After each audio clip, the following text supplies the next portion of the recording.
What's going on, guys? Happy weekend. You know, on Saturdays and Sundays, I like to chill back, relax, do these off-the-cuff videos, keeping that content going for you guys here in the off season as we are ramping up for fantasy football 2024. Guys, it is almost here.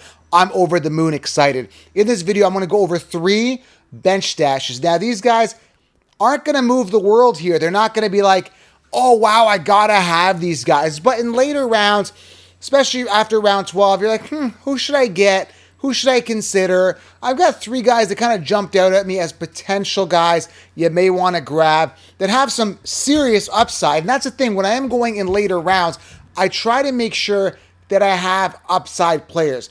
That is a focus for me. Upside, upside, upside. Guys that could potentially be the one on their team or potentially really, really thrive. Now, you may laugh at the last one here. He's a funny one. But I gotta put him in here as a stash. And a stash is exactly it. It's a stash for potential upside, for potential start on my position. Not a guy that I'm projecting to actually start on my team or be a contributor right out of the gate, okay? So 3 solid stashes you can get later. If you're new to the channel, smash it, tap it, slap it. Really helps the channel out. I'm also gonna be covering NFL news. So if you want up-to-date NFL news, turn on the bell, subscribe, thumbs up, smash, tap, slap it, and drop a comment below. Give me a late stash that you love. And again, I'm not limiting it to these 3. I'm just giving you 3 today. I'm peppering in my content. I'm not giving you all the answers. If you want all the answers, guys, right now, it is out. You can get them right now. All the sleepers, breakouts, optimal players, grab 16 rounds below. I've linked it below. Use code SMASH to save 20%. Guys, right now, grab the 16-round draft so you'll be light years ahead of the competition. They won't even know what hit them, all right? Let's go over these 3 stashes. Again, drop a comment. First stash here is 165 overall.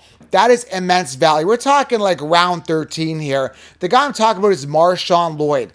Love the upside. Love the talent. 5'9", 215. This guy is an elusive, explosive player who's got a ton of burst, a ton of acceleration, amazing ball player. He is one of the best running backs coming out of this draft.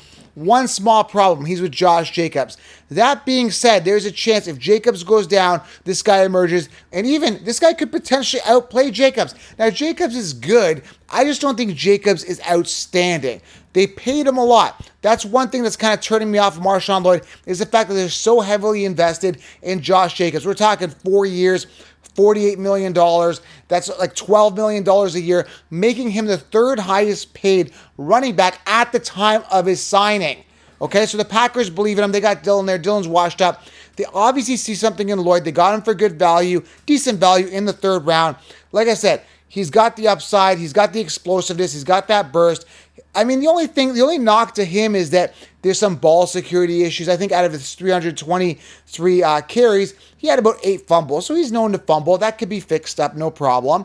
So again, my thing is like if they run a 1-2 punch, Marshawn Lloyd could potentially outshine Josh Jacobs based on talent, elusiveness, and explosiveness. So he's one of those home run hitter kind of guys, and he's exciting. He could be electrifying. So Marshawn Lloyd, did I call him Marshawn Lynch? Marshawn Lloyd could be exciting. Marshawn and the L, Marshawn Lynch. Anyway, Marshawn Lloyd, amazing talent, okay? He's a round 3 pick by the Packers, all right?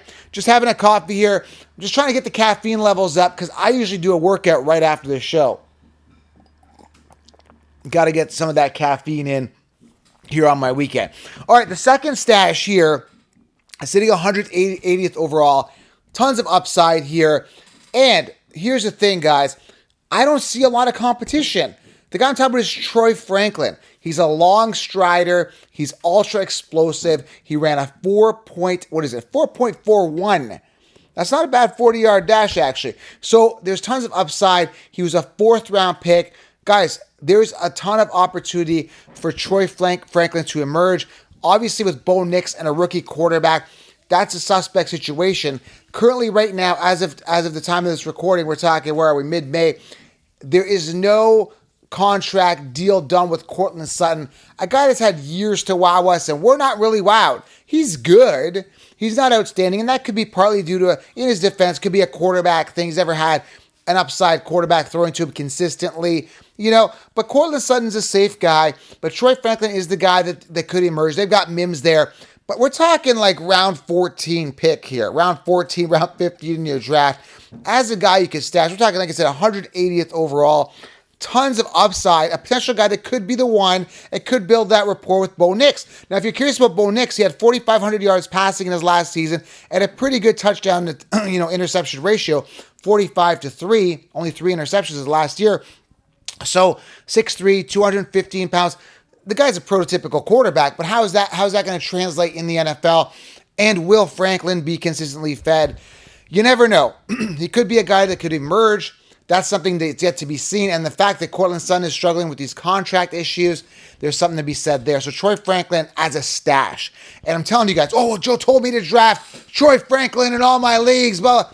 As a stash, not a mustache, as a bench stash with some upside. Okay, guys? Next guy here, again, tons of upside potentially or total bust opportunity. You guys aren't going to like this, but Quentin Johnson, we're talking 12th round pick this year. Guys, 155th overall pick on a guy, well, Joe, you're crazy, that could be a wide receiver one. This guy was drafted in the first round. Joe, stop advocating for Quentin Johnson. You told us last year, and he busted. Yes, he did. He only had 2 touchdowns last year, 38 receptions, 67 targets, 431 yards. I don't think they like him. I really don't think they like him. He's obviously improving his game this in the offseason. I see his trading videos. Still has a little bit of rocks for hands. He doesn't have the natural catching ability. I saw a video of him and Marvin Harrison side by side, and Marvin Harrison Jr. catching the balls. Soft hands. Everything looks good. Whereas when Quentin Johnson, he's made some improvements, but they're not his natural catching hands. Whereas Marvin Harrison, just a natural pass catcher, smooth, right? And they're both first round picks. Quentin Johnson has the opportunity this year. They obviously drafted Ladd McConkey, coming off a lot higher than Quentin Johnson. Josh Palmer even coming off a round or 2 ahead of Quentin Johnson. And they got Brendan Rice, who they drafted in the 7th round, who's hungry and ready to and wants that wide receiver one position, got the pedigree of his dad, Jerry Rice. So there's a lot going on in the situation here with the Chargers. The one thing that is good is that Quentin Johnson does have a year under the belt, unlike Ladd McConkey and Brendan Rice. I do think he's better than Josh Palmer. I really do, if given the volume. Guys, these guys succeed based on volume, and Quentin Johnson just didn't get the opportunity, the volume. And again, I just don't know if they liked him. Either way, there's over 150 freed up targets with Keenan Allen gone. Tons of opportunity there, guys. Mike Williams is gone. More targets to be had there. It's going to be distributed, but it's going to be interesting to see who the one is going to be. As of right now, on paper, everything leaning towards Ladd McConkey being the one, drafted in the 2nd round. Tons of upside, good route running, great hands. Ladd McConkey could easily be the one. But all I'm saying is that if you stash Quentin Johnson round 12 and beyond, you got a guy that could potentially be the one, a little bit of a long shot, but could potentially be the one for the reasons that I stated, which was the high draft capital pick that they were drafted in the first round. And also, you got to tack on the fact that he's got a year under his belt, only looking to improve with a chip on his shoulder after all the ridicule from last year. So Quentin Johnson, am I excited about him? Absolutely not. But as a bench stash, why not? Go for it, okay? There's 3 bench stashes for you guys. Troy Franklin, Quentin Johnson, Marshawn Lloyd, not Marshawn Lynch, Marshawn Lloyd. And I'm telling you guys, Josh Jacobs goes down, Courtland Sutton doesn't get his crap together with the contract, or Quentin Johnson could emerge. You never know. They could just say, we're going to target Quentin Johnson. I've been hearing good talks with the coaching saying that he's taking a step up.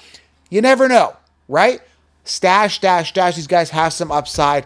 There's some golden nuggets here for you guys to get that advantage over your competition, over the Conchiefs, all right? Grab 16 rounds for all the sleepers, all the breakouts, all the optimal players so you have like a bulletproof roster and a backup plan for a backup plan. 16 rounds of Game Changer. Secure the solution, secure the championship. Grab it below. Turn on the bell. Drop a comment below. Let me know which sleeper you like. I appreciate you guys. Have a great weekend. I'll keep the content rolling. I'm out.